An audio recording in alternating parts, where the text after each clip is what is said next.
Greetings. The following is a tale from the Tsunami spirits of Japan. Japanese culture has deep ties to the spirit realm, specifically ghosts, or yurei. Based on the Shinto tenets of ancestry worship, Japanese ghost folklore often contain accounts of spirits with unfinished business. In the Shinto tradition, a person's spirit is cared for after death by its family, who must provide a proper funeral, pray at their grave sites, and return for visits to ensure a peaceful passage into the afterlife. Fast forward to 2016, grad student Yuka Kudo, pursuing her advanced degree in sociology at Tohoku Gakuen University, started interviewing several cab drivers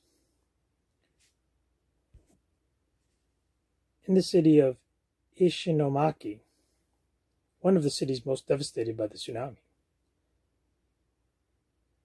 Many times, more often than not, when interviewing these cab drivers, many would just get angry, refuse to speak to her, or stop the ride altogether. Several, however, did engage her in conversation and told her stories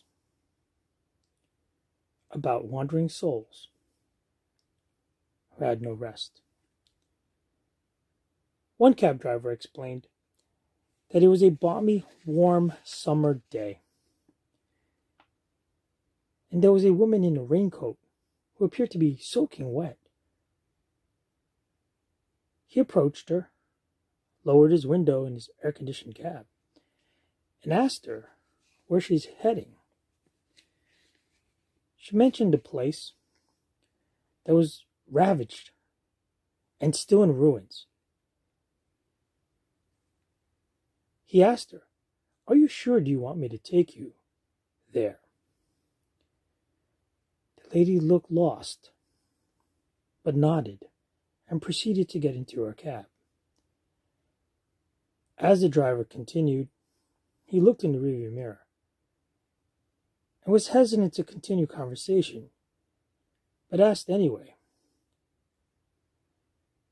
politely inquiring about her business in that region. The passenger maintained a lost gaze as she looked out the window. At the risk of sounding very obnoxiously rude, he asked the third time, why was she interested in to go to this location when there's nothing there? The lady simply asked, "Am I dead?" At that, the cab driver halted to a stop, hit the brakes, and then turned around. The passenger was gone, and her seat was still wet. Another occasion, a distraught man flagged down a cab. The cab driver asked where he was going. He too asked to be led to a part of town that was reduced to rubble, specifically to the school there. It was an elementary school. He wondered to the passenger, why would he want to go there? The passenger simply paused and persisted in a very deadpan voice. Cab driver, like most cab drivers, were not picking up a lot of fares. Population had dwindled. So he proceeded. He was not one to make small talk unless the passenger initiated, and this passenger did not.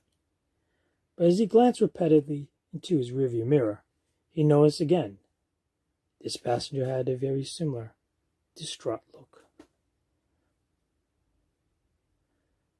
As they approach the school, which is now reduced to ruins,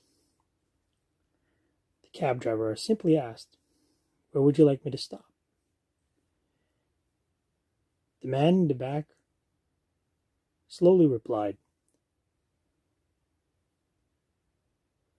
"Where are all the children?" At that, the cab driver put the car in park and turned around. The passenger was gone, and in his seat was a raggedy children's doll and nothing more. Many of the souls taken by the dreadful natural disaster remain roaming, seeking peace. It is our duty to help them on their journey. Thank you for joining me today in these tales. Perhaps not so much in horror, but contemplation. Enjoy, and have a good evening.